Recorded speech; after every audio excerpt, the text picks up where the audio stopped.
পড়াশোনার পাশাপাশি আমি একটা ইউনিটে যোগ দিয়েছি কলেজের। এই ইউনিটটা কিসের এবং কেন যোগ দিয়েছি এবং কি হয় সেটাই থাকছে আজকের ভিডিওতে। তার পাশাপাশি আজকে ইউনিটে কি হয়েছে সেটাও থাকছে আজকের ভিডিওতে। তো সকাল রেডি হয়ে চলে যাচ্ছি কলেজের উদ্দেশ্যে।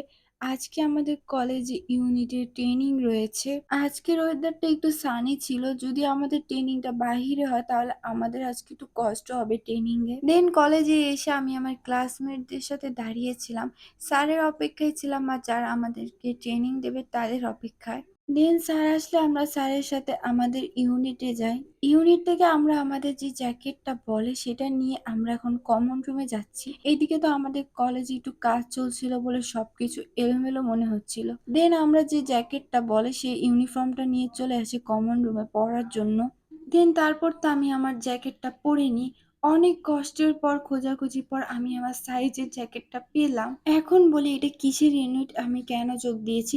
এটা ছিল রেড ক্রিসেন্টের একটি সাইড বা ইউনিট। কলেজে বিএনসি স্কাউটের পরে এটা ছিল, তো আমি এটাই যোগ দিয়েছিলাম। রেড ক্রিসেন্ট সম্পর্কে কিন্তু অনেকেরই ধারণা নেই, আর আমারও এটা সম্বন্ধে তেমন একটা জানা ছিল না।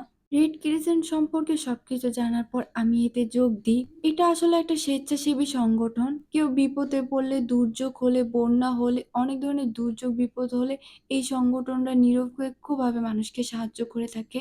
আর রক্তদান তো আছেই। নিঃস্বার্থে মানুষকে সাহায্য করা কিন্তু একটা মহান গুণ। আর যার কারণে আমি এখানে যোগ দিয়েছি।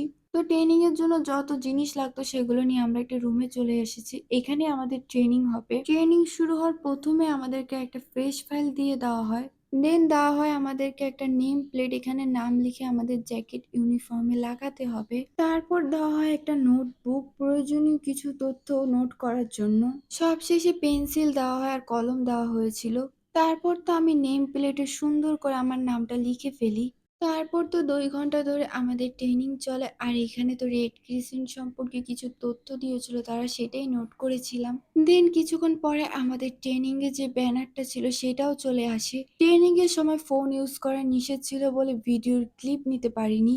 অনেক কিছুই শিখিয়েছিল বাট ওইটা আসলে নিতে পারিনি ক্লিপ, কারণ ফোন ইউজ করা একদমই নিষেধ ছিল, যার কারণে আসলে আর ভিডিও করে নেওয়া হয়নি। এদিকে তো ব্যানারটা টাঙ্গানো হচ্ছিল। ট্রেনিং চলাকালীন আমাদের কলেজের প্রিন্সিপাল, ভাইস প্রিন্সিপাল সহ কিছু স্যারও এসেছিল।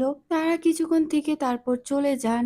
দেন আমাদের কিছুক্ষণ সময়ের জন্য বিরতি দেওয়া হয়, আর তার পাশাপাশি আমাদেরকে হালকা পাতলা একটু নাস্তাও দেওয়া হয়। ট্রেনিং শেষ হওয়ার কিছুক্ষণ আগে আমাদের একটা বিস্কিটও দেওয়া হয়। সব শেষে খুব সুন্দরভাবে ট্রেনিংটা শেষ হয়ে যায়। ট্রেনিং শেষ হতে হতে প্রায় 3টা বেজে যায়। এখন বাসায় চলে যাব, তাই বাসার উদ্দেশ্যে চলে যাচ্ছি। দেন একটা অটোতে উঠে পড়ি বাসায় যাওয়ার উদ্দেশ্যে।